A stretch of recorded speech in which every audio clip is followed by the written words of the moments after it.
Temos aqui na verdade, um pedido de orientação, que eu prefiro não dizer o nome, que uma vez que ela fala do nome do filho. Ela está dizendo assim: padre, eu tenho um filho de 30 anos que mora comigo, ele é muito mal educado comigo, e ela está querendo aqui uma orientação. Como faço para fazer o meu filho voltar a ser amoroso como ele sempre foi?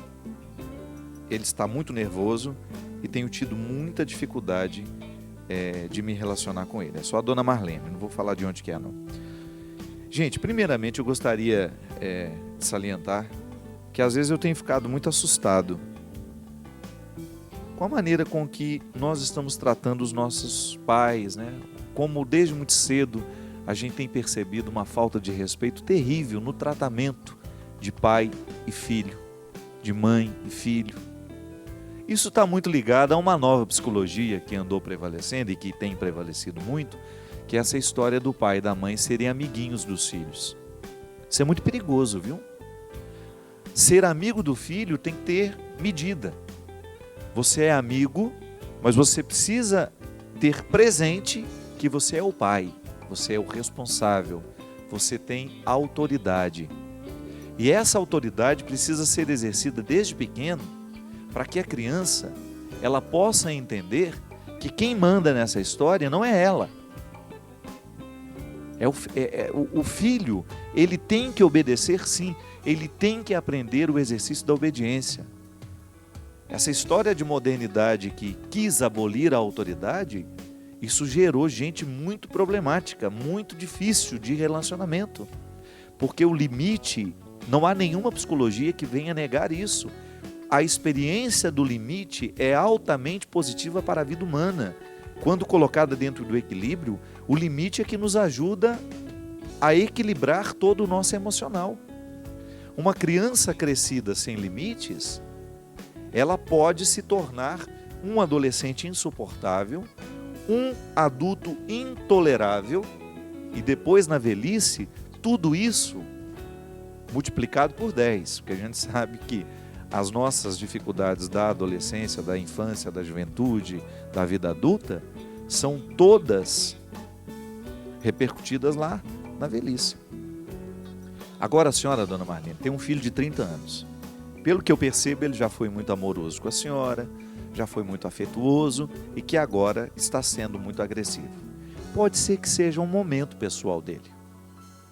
Pode ser que seja um momento da vida que ele esteja passando por dificuldades que a senhora desconheça. Às vezes a agressividade, ela nasce justamente desta instabilidade afetiva que a pessoa está vivendo e que, por não ter condições de falar e de contar, porque às vezes isso também acontece. Às vezes é mãe e filho que não tem nenhuma intimidade ou até mesmo confiança para falar das dificuldades.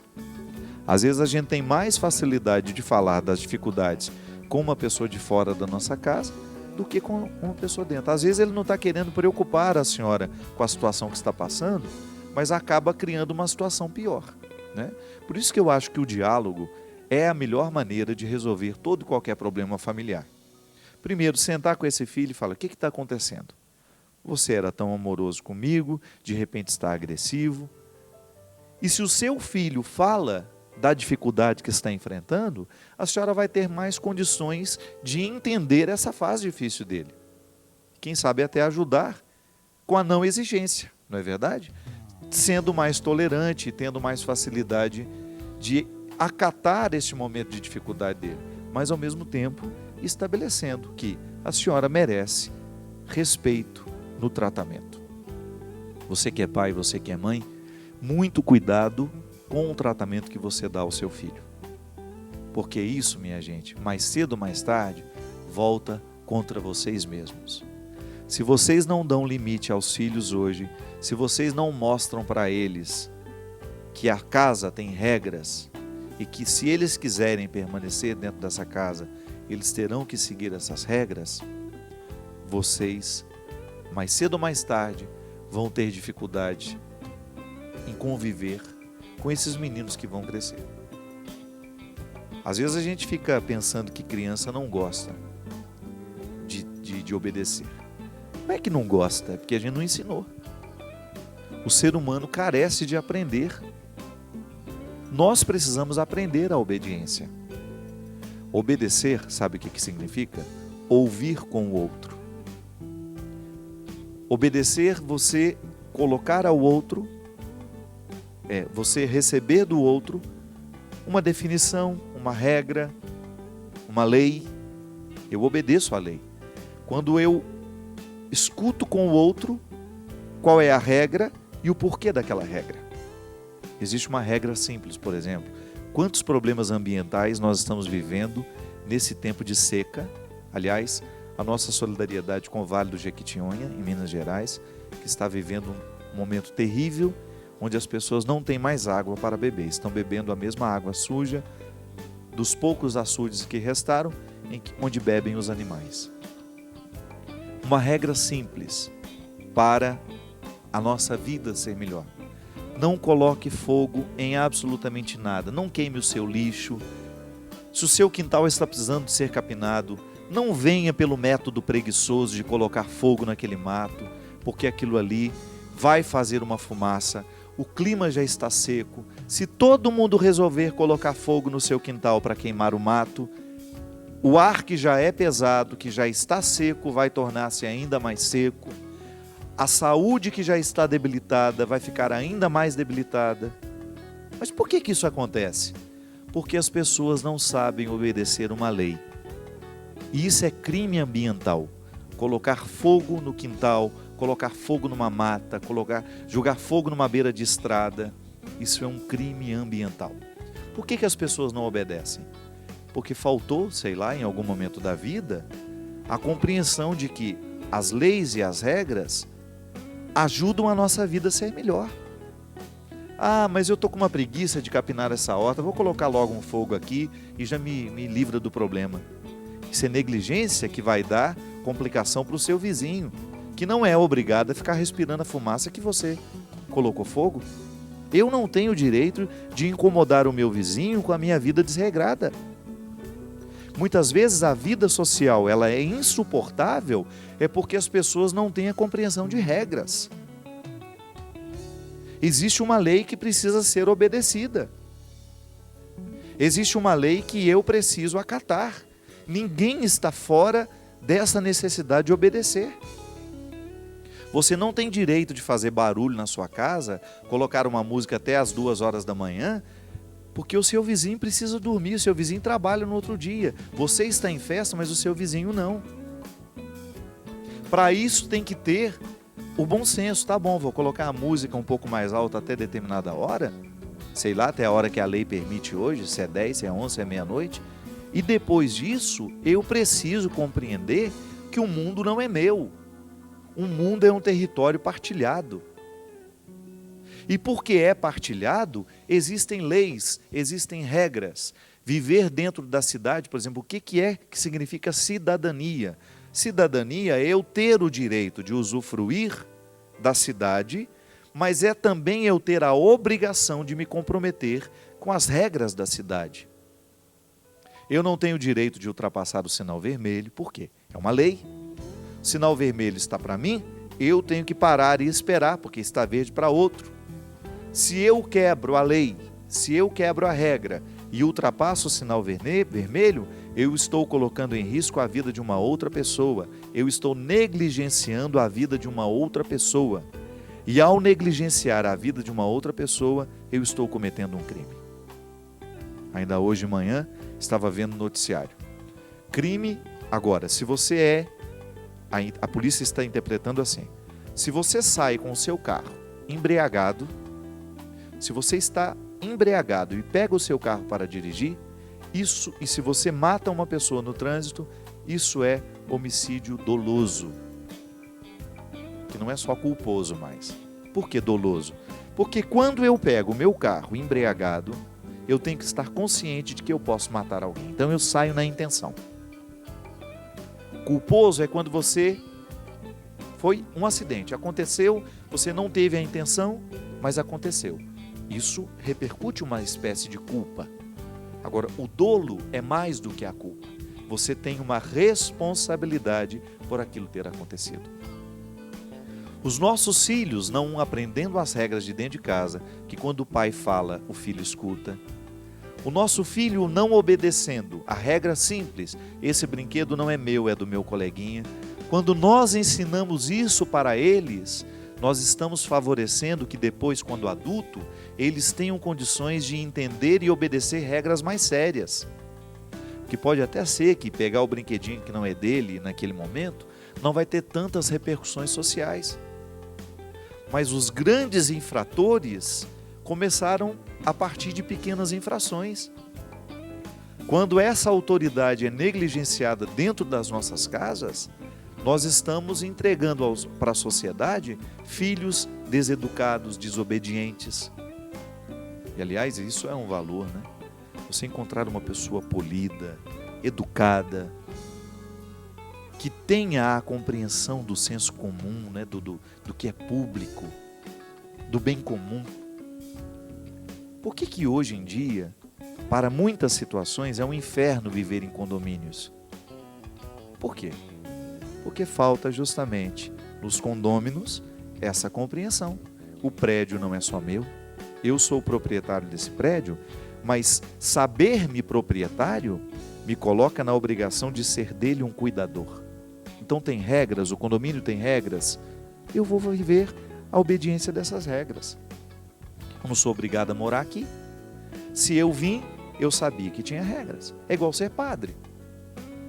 Quando eu fico padre, eu sei muito bem de todas as minhas possibilidades e de todos os meus limites. Mas ninguém me obrigou a ser padre. Eu fui livremente optar por ser padre. Então, a partir daquele momento, eu começo a viver as obrigações de padre. Casar, a mesma coisa. Uma mulher casada, um homem casado, tem comprometimentos e obrigações diferentes dos solteiros. Agora, ninguém obrigou você a casar. Agora, se casou, tem que se comprometer com a sua atitude de casado. Mas isso tudo, minha gente, a gente não aprende da noite para o dia. A gente aprende com o tempo.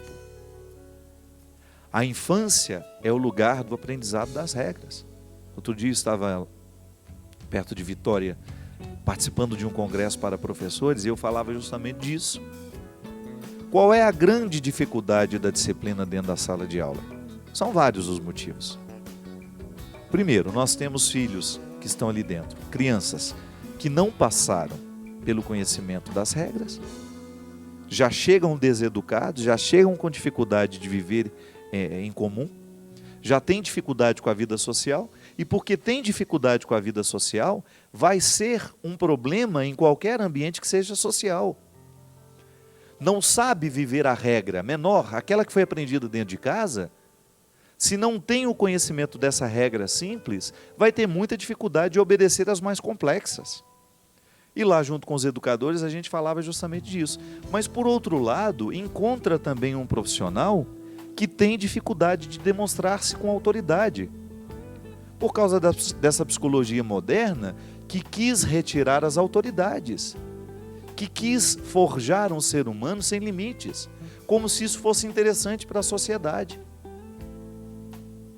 Fruto aí dessa década de 70, 80 que foi crescendo, quando os seres humanos quiseram se rebelar contra toda e qualquer instituição.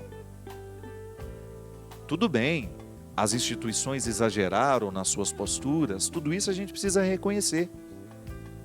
Os autoritarismos das instituições, mas cá entre nós, não precisamos viver os autoritarismos, mas também não podemos viver esse laxismo.